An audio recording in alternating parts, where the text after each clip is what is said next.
Robin Hood Radio and the Robin Hood Radio Network is proud to present Leonard Lopate at Large, lively hour-long in-depth discussions providing overviews and context to topics usually covered in partial measures. His guests include leading thinkers, scientists, artists, economists, farmers, historians, authors, and politicians. Mr. Lopate is a Peabody Award winner whose numerous honors include 3 Associated Press Awards and 3 James Beard Awards. Welcome to Leonard Lopate at Large. I'm Leonard Lopate. Alfred H. Moses, who served as the U.S. ambassador to Romania during the Clinton administration, has written a memoir called Bucharest Diaries, Romania's Journey from Darkness to Light. In it, he recounts his long association with Romania and includes first-hand accounts of the diplomacy, both public and private, that helped that country recover from 4 decades of rigid communist rule.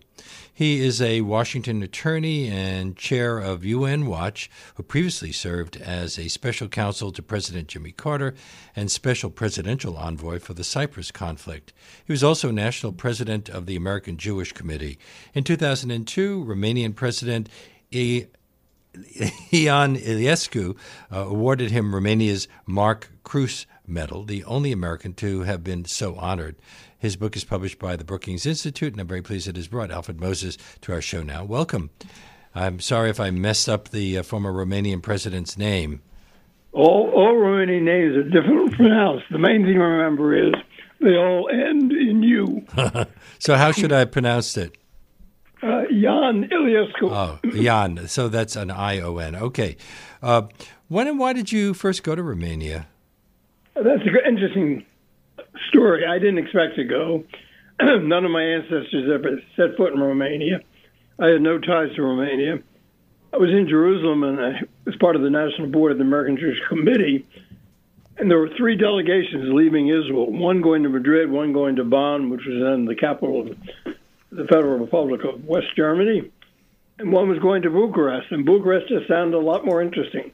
I knew very little about the country. It was behind the Iron Curtain. So I persuaded my wife that the 2 of us would go, and off we went, flying from Israel to Greece, got on a Romanian airline flight. Tarom was the name of the airline. We're taxiing down the runway in Athens. My wife looked up and saw chewing gum on the inside of the cabin and turned to me and said, "I'm getting off. The whole plane is held together with chewing gum." Well, that wasn't exactly true. We landed, and that started the story. And what was the purpose of the trip? The purpose was to look in on the Jewish community in Romania. Before the war, there had been 800,000 Jews in Romania. After the war, there were only 400,000 left. 200,000 were killed by Romanians in Transnistria, that's just east of Bessarabia, now part of Moldova, and 200,000 were killed by Eichmann and his cohorts at Auschwitz. Of the 400,000 that remained after the war, many of them, most of them went to Israel as soon as they could. By the time I got there, this is 1976, there were still some 50,000 Jews in Romania. And they were in very bad shape. They had been thrown out of government jobs. They were living on charitable contributions from American Jewish organizations. It was a very pitiable situation. There was 1 rabbi left. There had been 400 rabbis before the war. So I went there on a humanitarian mission to look into the Jewish community and see what I and others like me could do to help. Haven't the various governments denied any complicity in the Holocaust? Well, the Romanian government has admitted some responsibility on behalf of the Romanian people, but Romanians look upon themselves as victims, not as perpetrators. So they see themselves as being oppressed by whomever, the Hungarians, the Russians, the Turks, the Germans. They don't accept responsibility for the slaughter of Jews, even by Romanians, unfortunately. The German government has accepted responsibility. The French government has accepted responsibility for shipping French Jews off to concentration camps and to certain death. Other countries have been somewhat more reluctant to do so. The Romanian government, I think, has gone part of the way, but it hasn't gone the whole way. The cover photo on your book shows a very impressive building. And wasn't Bucharest once called the Paris of the East? You're wonderful. Yes, it was. I think that was put together by some Bucharest public relations. Well, what was your impression? It was a very shabby, down at the heel remnant of the City of Light on the Seine. Bucharest saw its glory days in the 20s and early 30s when it was exporting oil. There was some prosperity. There were homes built that were quite elegant. And the city was laid out not on the model of Paris, but a model of a modern city. Even had its own Arc de Triomphe, which was erected after the end of World War I. The only difference was it was made out of plywood, not out of stone. It was later recovered with stone. Romania was trying to catch up during the 20s and 30s. It has a unique history. Its language is a Romance language, according to Romanian historiographers. Romania derives its language, much of its culture, from ancient Rome. Because it was a possession of ancient Rome? There was a Yes, Dacia, which is a big part of Romania. It's Wallachia, Moldova, the two historic principalities, and this big slice of Transylvania was called Dacia. And there were Roman legions there. I have walked over the Roman ruins along the Black Sea. It is historically accurate. And Romanian culture, at least the language part of it, does have Latin roots. If you can speak Italian, you can probably get by in Romania. Really? Go ahead. No, I didn't realize you could get by speaking Italian. I did know that Romanians often cite their certain similarities with the French. Well, the French, yes and no. Romania is a Francophone country, and France sees it as a natural ally. The Romanians aren't quite as well disposed. High culture in Romania before World War II was French. If you were an educated Romanian, you spoke French. Then the Russians came in and wanted people to speak French, which they refused to do. Partly speak Russian, which they refused to do. Today, the second language in Romanian is English. And how do they learn English? The kids watch television. And it's remarkable how fluent they are in English. You write that there's no other country in the world with a sadder history than Romania. There's some pretty sad histories around the world. Well, yeah, that was probably an exaggeration by me, but it may well be true. That's true in Europe. In Europe, there's a pecking order that runs from west to east. The English have their doubts about the French. The French aren't always fond of the Germans. The Germans don't look to the Poles for inspiration or leadership. And almost everybody looks down on the Balkans. Romania is the largest country in the Balkans. Former German Chancellor Bismarck is reported to have said that the Balkans are not worth the bones of a single Pomeranian grenadier. That's the attitude of most Europeans towards the Balkans in general, and Romania in particular.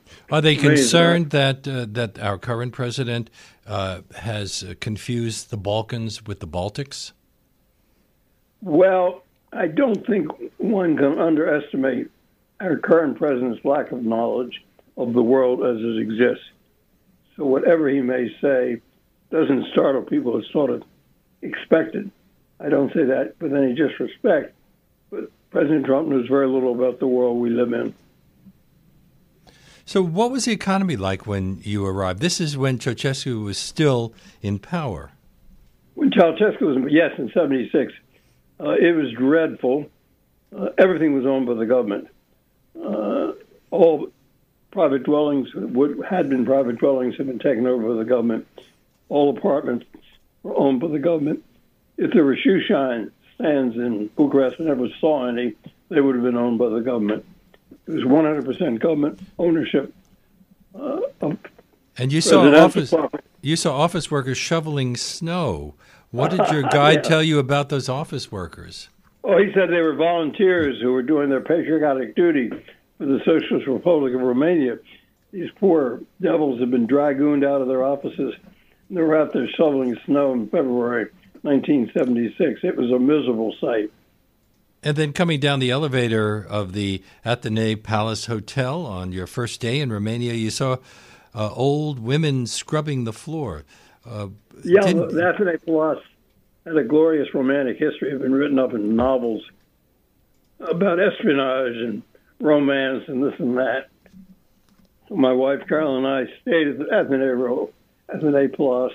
The next morning, went down the elevator, as you just said, opened the iron great doors, and there were women on their hands and knees, as you said, older women, scrubbing the badly scarred, once tiled floors. My wife turned to me and said, "Alfred, we're never coming back here." Never is a strong word. 18 years later, I was the American ambassador to Romania. And did she come back with you? She did and didn't. She spent a lot of time here because she got ill, didn't she? And yes, she was receiving medical treatment in the United States. That is correct. She didn't go with me when I first went over. My daughter did, oldest daughter. Carol, my lovely wife who died in 2004 after 48 years of marriage, came over 3 times. She was never comfortable being away from her doctors at NIH in Washington, but yes, she did come. She braved it. She was immensely proud that I was the ambassador. I didn't remind her, and she didn't mention that 18 years before she had said, "We're never coming back here." You mentioned that you met with the chief rabbi, Moses Rosen. What was his status in the government? He wasn't in the government. He was a member of Parliament because he headed the Jewish community. In every community, they called them cults, not religions, had a seat in Parliament. So he was one of some 14 cult leaders had a seat in Parliament, but he was not in government. He was the chief rabbi of Romania. The fact is, he was the only rabbi in Romania. But when he was elected chief rabbi in 1948, there were some 400 rabbis. He was a historic figure.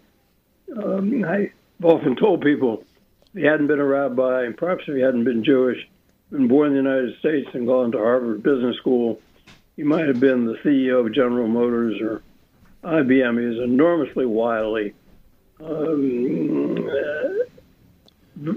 very brave in his own way.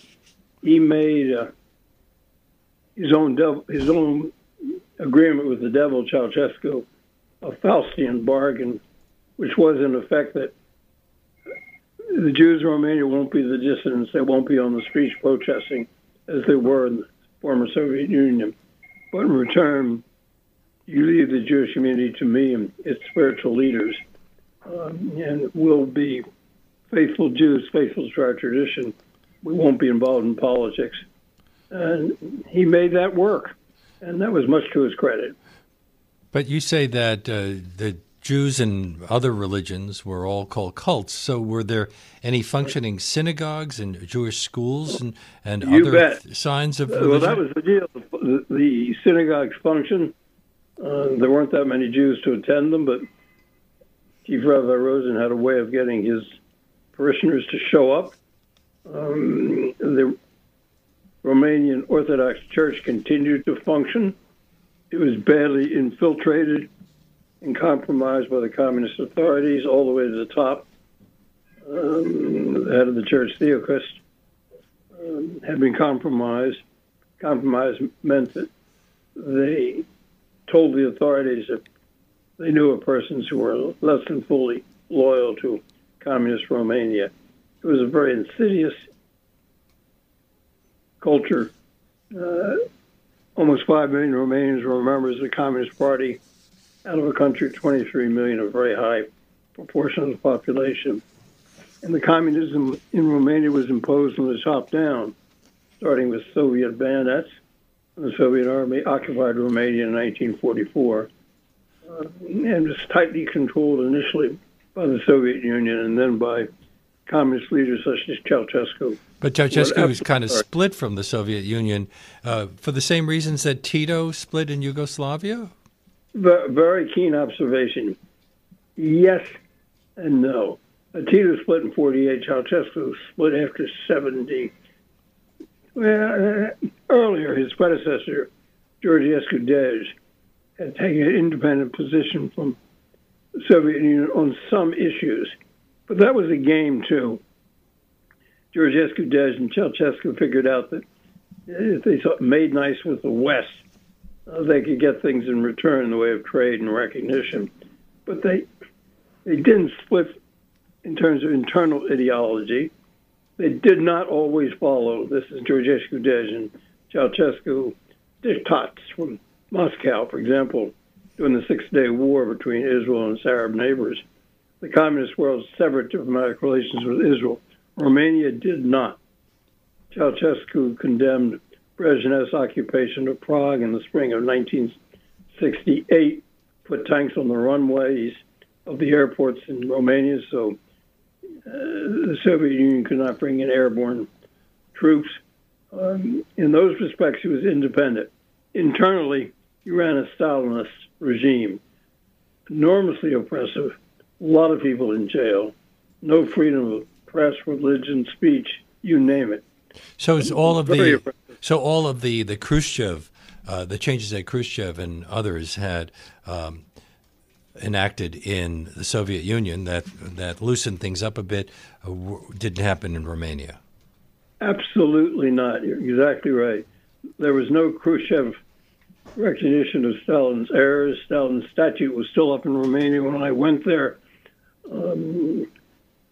There was no perestroika after Gorbachev came in.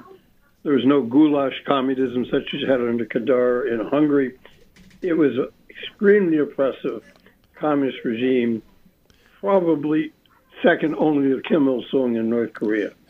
And it bears certain similarities. My guest is Alfred H. Moses, who's written a memoir of his time as ambassador to Romania called Bucharest Diary. But right now we're talking about the years before. The first time you went there, you had an important chance encounter in the streets of Bucharest when you were approached by these three Jewish teenagers? Yeah. They came up to me in front of the Athénée Place Hotel, and they asked me if I was an American. And I proudly said yes. And then they said, "Are you Jewish?" And I proudly said yes. And then it all flowed out. They said, "You've got to help us. We're blamed for everything that goes wrong in Romania. Please do whatever you can to allow us to leave Romania and emigrate." So that became my mission for the next 13 years, arm wrestling with Ceausescu and his thugs. And I did manage to get many Jews out of Romania. They went to Israel. I got Christian clergymen who were in jail out of jail. I got the Baptist Bible, Cornell translation of the Bible in Romanian into Romania. Each of those was a story. Each was a struggle with Ceausescu. But the Roma, the Gypsies, also have been a persecuted minority in Romania. Always. And still today, they're disadvantaged throughout Europe. That's a separate story, but it's an important story. I reached out to the Roma when I was ambassador. And that's a historic problem that Europe has not been able to solve. The Roma historically are thought to come from somewhere in India. Their culture is quite different, very rich, very musical, talented people, but they have not assimilated, and they're in the lower rungs economically in Romania and elsewhere in Europe, in Italy, in Spain. You've got France. A good deal of illegal activity, smuggling, call it what you will. It's a very difficult problem, and Europe has not been able to come to grips with it and solve it. Has there been progress? Yes, but not nearly enough. You write that as a result of the encounter with those teenage boys, you, quote, built a cottage industry in the U.S. with the goal of getting the dwindling Jewish community out of Romania. Now, who were your allies, and wasn't Israel already secretly funding immigration from Romania to Israel? Yeah, I did not know that at the time. Shame on me. Yeah, they were, and Germany was paying Ceausescu to get ethnic Germans out of Romania. I think they were paying $10,000 a head. The Israelis were paying $2,000. I didn't know that, and I didn't need that. We were able to get the Jews out. I wanted to go to Israel with the enormous help and encouragement of our government here, the administration, President Carter, President Reagan, President Bush, Herbert Walker Bush, the State Department, the Congress. We had tremendous support in the Senate on both sides of the aisle. It was truly a bipartisan effort. Senator Stevenson on the Democratic side took the lead, Senator Danforth on the Republican side. Wonderful stories. And what we had was Most Favored Nation tariff status, MFN, which came up for annual renewal. It made very clear to Romania if it didn't allow its Jews to emigrate, it wasn't going to get MFN status. And that was very important to Romania because without favorable tariff status, it couldn't export to the United States. And it was exporting close to $1 billion a year of goods. So we were able to use the leverage through the Congress, the administration, the State Department, and other Jewish organizations. I was a leader of the American Jewish Committee, but other Jewish organizations helped. The Conference of Presidents of major American Jewish organizations, the Joint Distribution Committee, B'nai B'rith, ADL. We had wall-to-wall support in the Jewish community, and we had a good deal of support across the country. This is a humanitarian issue, and Americans are enormously forthcoming and generous when it comes to trying to help people in distress around the world. You've described Romanian life under Ceausescu as totally oppressed, and yet the United States government wasn't completely unfriendly simply because of this policy? Was it kind of like a way of sticking a thumb in the eye of the Soviet Union? That's exactly right. I thought we were awfully foolish about it, but Ceausescu was hosted at state dinners in the White House by Nixon, Ford, and Carter. Sit down, please. He was knighted in Westminster Abbey by Queen Elizabeth with his piggish wife seated next to him, Elena. He played it pretty well. The Brits made him a knight. We hosted him at state dinners, all because we thought he would follow an independent road on major foreign policy issues, and to some extent he did. But he knew what he was doing. He was playing both sides of the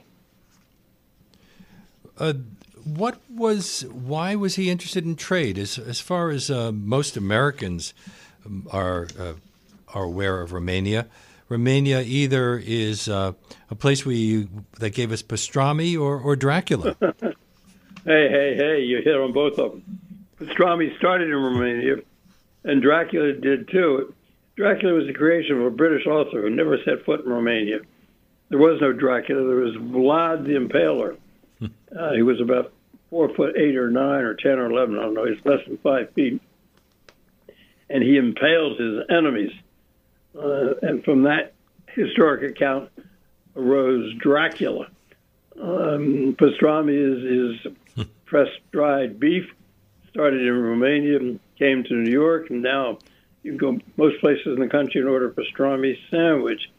Romania, like most countries, particularly in those days, was looking for hard currency, meaning non-communist currency, which didn't trade on markets. And to earn foreign currency, hard dollars, whether it be British pounds, French francs, German marks, or U.S. dollars, you had to export and get paid in those currencies. So it was vitally important for Romania to be able to export to the United States. What were they exporting? A variety of things. Furs, a bit of oil, some metal goods. Romania has gold mines. Romania has some bauxite to make aluminum. It's quite advanced in manufacture of clothing. The Boss suit, which people think is made in Germany, is BOSS, is made in Romania. Hugo Boss. Hugo Boss, right. Carpets, the Romanian carpets, they're made with vegetable dye, and put them in the sun for more than a few hours. They may fade, but they look good when you buy them in the store. So you put it all together. It was important for Romania to export to the United States. then the tyrant Ceausescu decided he was going to eliminate his entire external debt, which was $13 billion. So he sold everything he could in Romania that could be sold. By the time he was executed, which was on Christmas Day, 1989, Romania had eliminated its entire external debt. And who had he sold? Who had he sold everything to? Anybody who could buy it. Oh, so he was really bringing capitalism into Romania without calling it capitalism? No, sir. He was selling state-owned enterprises and sticking the money in the government coffers. No, it wasn't capitalism. It was selling. But the companies buying it were capitalist companies, weren't they? Yeah, that is true. You got a very good point. There were American investors and British and German in Romania, and those industries were owned by foreign interests. But it was less ownership of the businesses than buying equipment. For example, the Romanian oil industry used a lot of universal product equipment, which was purchased from American companies, but the American companies didn't have any ownership interest in those oil fields or in those refineries. So it was more buying foreign equipment than it was actually buying ownership interests. Ceausescu had completely eliminated private ownership of industry as well as private residences in Romania. One of the striking things I learned from your book is the way in which a private citizen can get involved in affecting government foreign policy. Were you surprised? Were you surprised by your success? I was amazed. I attributed it to an outrageous effort on my part, and people were quite receptive. I would go to the State Department and go all the way up to the Secretary, and we'd talk about these issues. Zbigniew Brzezinski, who was President Carter's national security advisor, briefed me when President Carter met with Ceausescu. We went over the script in advance, and he called me the next day to give me a readout. People were enormously open. It isn't that way today. I'm not just simply referring to the Trump administration. It hasn't been that way in Washington for the last 10 or 15, 20 years. But 40 years ago, and that's what we're talking about now, things were quite open. And occasionally I would walk over to the White House and go in and see, not the president, of course, but members of his staff, national security advisor staff. People were very open and were eager to reach out to people like me who they knew had a deep interest in these issues. I was very much involved in Israeli issues. I was actually asked by the State Department to write the first draft of the Camp David Accords. It was a pitiful effort on my part, but I did it. Things were quite different in those days.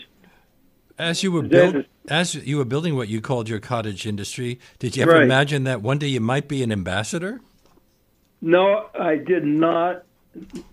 What happened was a close friend of mine who worked for me, became my friend after he worked for me in the White House when I was special counsel to President Carter.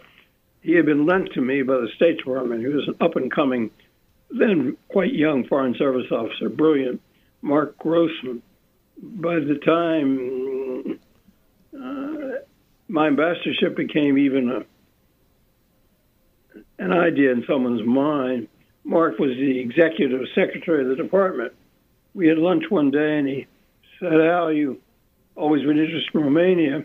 What do you think about being the ambassador?" I said, "Mark, it's a great idea. I'm not a Foreign Service officer. I didn't give a nickel to President Clinton's campaign. Let's talk about something serious." And he said, in effect, "Well, think about it, Al. You know a lot about Romania.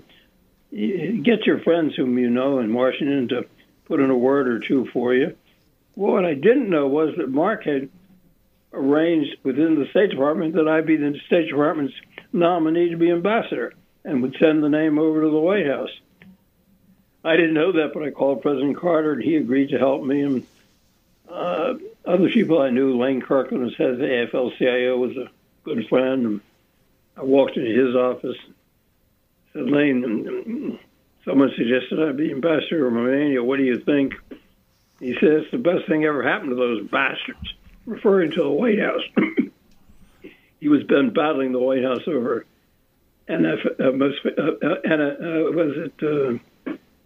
we had the agreement with Mexico and Canada, NAFTA, North American Free Trade Treaty. And as head of the unions, he wasn't in favor of NAFTA. But he pitched in for me. Rahm Emanuel, who was on President Clinton's staff, became mayor of Chicago. I had met, and we became friends, and he helped me. Another gentleman I knew had been a client of mine down in Arkansas, president of a bank, had been chairman of the board of trustees of the University of Arkansas. When a young Bill Clinton went down to teach law there right after he graduated from Yale Law School, his name was Lou Ramsey. He called the president and said, Moses would probably be a pretty good choice. And they had some friends on the Hill. Senator Lieberman weighed in for me, Senator Danforth. And then Senator Simon from Illinois, I never met, wrote a letter to the president. It was a great letter. His chief of staff had been in the State Department and knew of my interest in Romania. So he drafted the letter for Senator Simon and said, Dear Mr. President, I have been to Bucharest, and if Al Moses wants to go there as ambassador, send him. Maybe he didn't think he was doing you a real favor. Probably not. We're talking about Romania on Leonard Lopate at Large today. We're back with Alfred H. Moses, who's written a memoir of his time in Romania called Bucharest Diary, Romania's Journey from Darkness to Light. It's published by Brookings Institute. You write that unlike elsewhere in Eastern Europe, Romanian Jewry hadn't produced great scholars, writers, and even Jewish lay leaders. There's a really important Romanian-born Jewish writer who lives in America now, Norman Manya, but That's true. He felt he was forced to leave. Why do you think there wasn't more intellectual activity in Romania as there was in so many of the other Eastern European countries? That's a hard question to answer. The great yeshiva tradition, which existed in Poland, Lithuania, parts of the Ukraine, even in Hungary, never took hold in Romania. I can only think of one or two prominent American Jews who trace their ancestry back to Romania.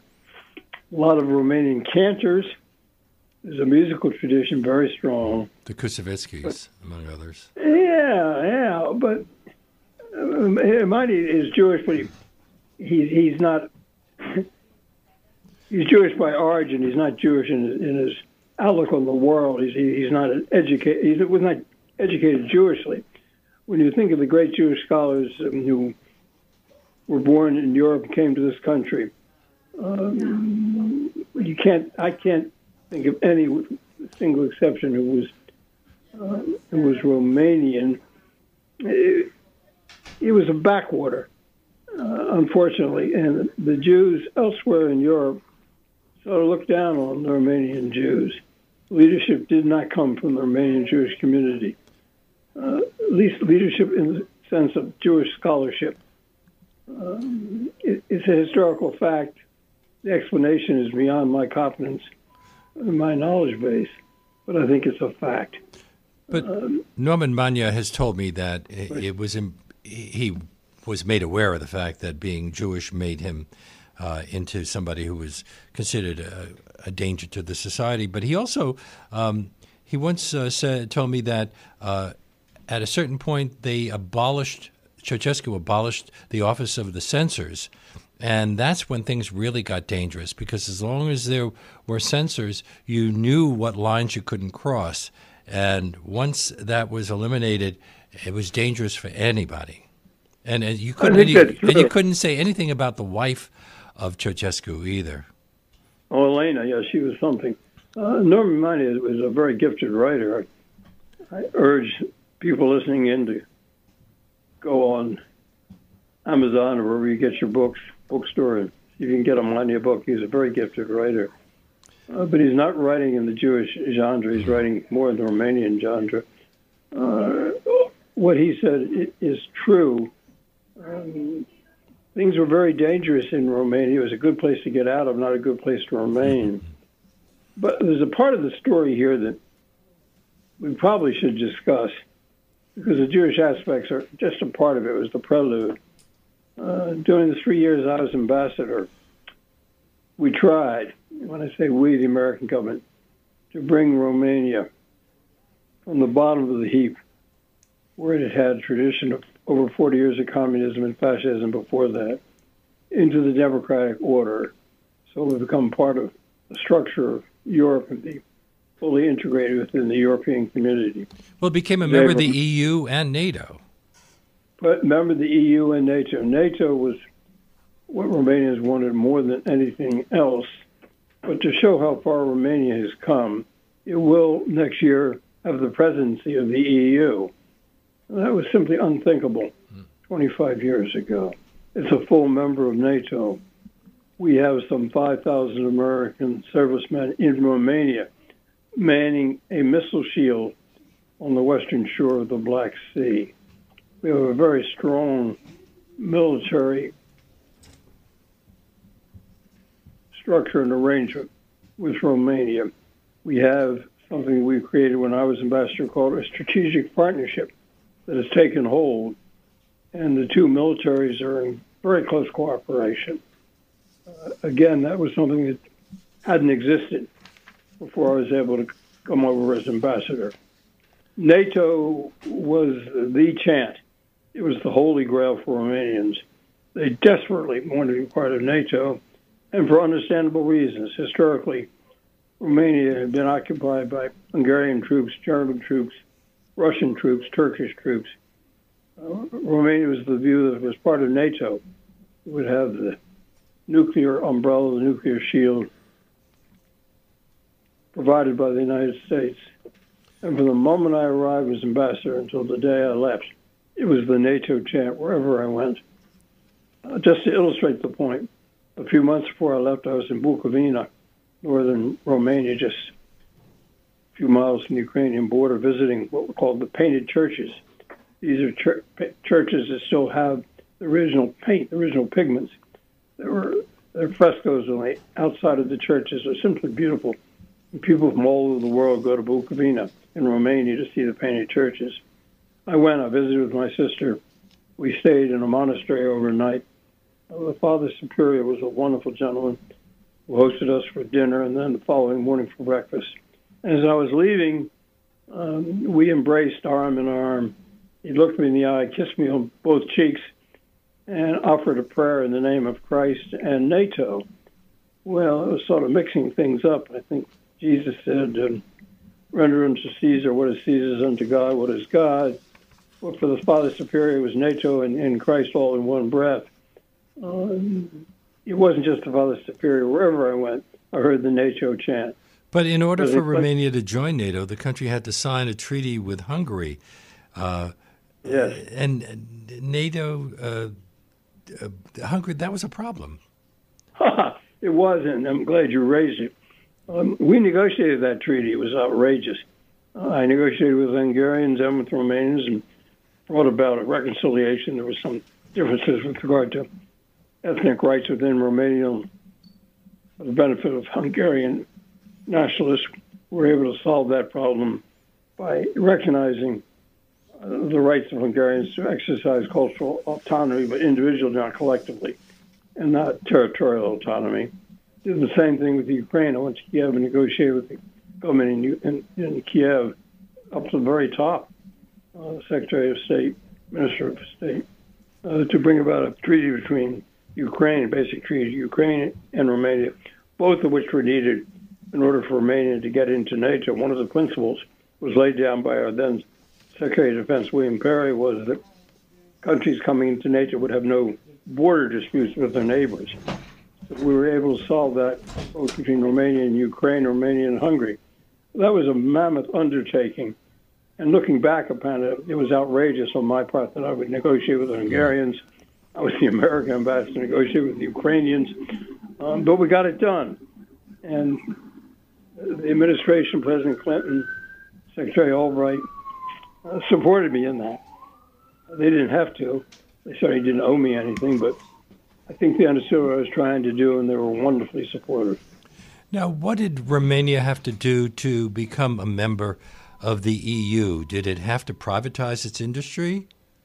Well, yeah, and we had largely accomplished that. Even today, about 11% of Romania's national product is in state-owned enterprises and regime automated, these RAs, these big utility colossi. But it had privatized a large percentage of its industry, 70-80%. For NATO, it had to modernize its army, cut it down from 150,000 military people to 75, and have largely a volunteer army, heavily staffed by non-commissioned officers instead of heavy brass. In communist countries, traditionally, there are a lot of majors, colonels, generals, a lot of brass. That's top-heavy, but you wonder if people can do the actual work the military is required to do. We helped Romania to reform its military. We were able to help it obtain Western equipment. General Shalikashvili, who was chairman of the Joint Chiefs of Staff, came and visited in Romania with me. General George Yalin, who was Supreme Allied Commander of Europe, came several times to Romania. We had 2 military missions permanently in Romania. We worked around the clock with the Romanian military to downsize and modernize its military. And that has succeeded. When I arrived in Romania, the only planes it had were some old mysterious French plane that eventually acquired some electronics from the Israelis, Elbit. Today, Romania has F-16s. It's been transformational. We started that process. We didn't see it to its conclusion, to where it is today. But on the military side, Romania today has a competent military. On the economic side, last year it had the fastest growing economy in Europe. Did oligarchs wind up in control of many of the industries as they had in Russia? That's a great issue. I'll get to that, but let me just finish on the point I was about to make, and I hope our listeners are sitting down. In 2017, last year, the per capita income of residents of Bucharest was higher than it was for the residents of Berlin. That's simply astounding. As for the oligarchs, no. The oligarchs are a Russian phenomenon created primarily under Yeltsin, who turned over the riches, the jewels, the Soviet Union to bidders, I suppose, cronies, call them what you will, people who had the inside track. That didn't take place to the same extent in Romania. For one thing, Romania didn't have the same set of jewels, but insiders did take advantage of the relationships. There were people who had been in the SRI, which was the Romanian internal security apparatus, counterpart to the KGB and the Soviet Union. And those people got a jump start when Romania started privatizing, and they did pick up businesses at ridiculously low prices, but they didn't have the enormous value that the oligarchs obtained in the former Soviet Union. I mean, whatever the number of those people is, whether it's a dozen, 2 dozen, 50, they're billionaires. I don't think there are any billionaires in Romania. Now, Ceausescu was succeeded by Ion Iliescu. Correct. Wasn't he regarded by some people in Romania and foreign governments as well as a Ceausescu protege? He was never Ceausescu protege. He was suspect. He had been from birth a communist. His father was a communist. He'd gone to communist school in Moscow. He was a loyal member of the communist apparatus. Was actually a minister of sports, I think, and therefore a junior member of the Politburo. But he split with Ceausescu in 1972 when Ceausescu came back from visiting Pyongyang and decided he was going to be another Kim Il-sung. He thought that was wrong, and he became a dissident and was thoroughly demoted. Time of the revolution in 1989, he was the manager of a rather unimportant printing plant in Bucharest and was known to be a dissident. He quickly assumed the position of head of government, almost by acclamation among his cronies who were part former communists who had split with Ceausescu. They went to Ceausescu in a circle. Some military figures, a few intellectuals. He was elected by acclamation then elected in elections in May of 1990, a few months after the revolution, overwhelmingly because I think the Romanians saw him as the savior from communism, and Ceausescu. That was probably in May of 1990. Then he was reelected in 92 in an open and fair election, lost in 96 to a center-right candidate, Emil Constantinescu. And then in year 2000, he was reelected, or elected for a third term. And the State Department sent me over to confer with him after his election to talk to him a bit about our views and how he intended to govern. Iliescu was okay. He's now 88 years old. He's not in good health. He's passed into history. I saw him when I was in Romania a couple of years ago. But in a sense, he's the father of post-communist Romania. He had become a believer in democracy, a believer in private enterprise. He still had hang-ups about rich people. He didn't like to see rich people. He's always led a modest life and has not sought riches for himself. And I think all Romanians, those who think well of him and those who don't, will agree he's never been corrupt. He's honest. He's lived a modest life with his wife, who's a researcher. Iliescu was okay, and he did a great service for Romania, in my view. But the center-right, Christian Democratic believers and thinkers never accepted Iliescu. They always saw him as a crypto-communist. I think that's unfair, but so be it. Has there been a resurgence of neo-Nazi sentiment in Romania as we've seen in Hungary and Poland? Not exactly. I don't know that Hungary is neo-Nazi. Viktor Orban is certainly center-right. Orban and the government in Poland, both of which are far-right, I think are more influenced by Putin. To be frank, I think Putin has got them by the tail. And the fight today is between U.S. influence, Western Europe, and Putin's efforts to destabilize Europe. And he's made the greatest inroads in Poland and Hungary. I wouldn't call it and Washington neo-Nazi.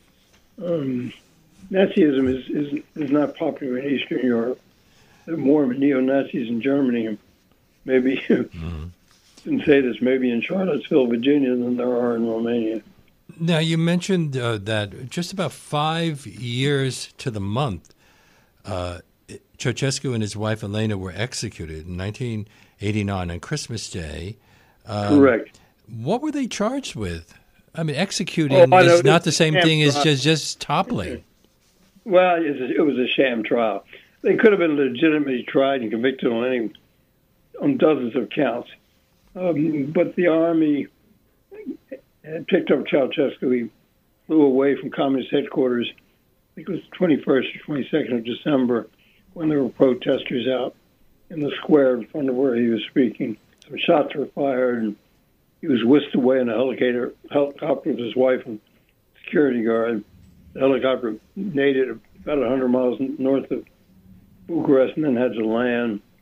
He was picked up by the army. They stuck him and his wife in a tank.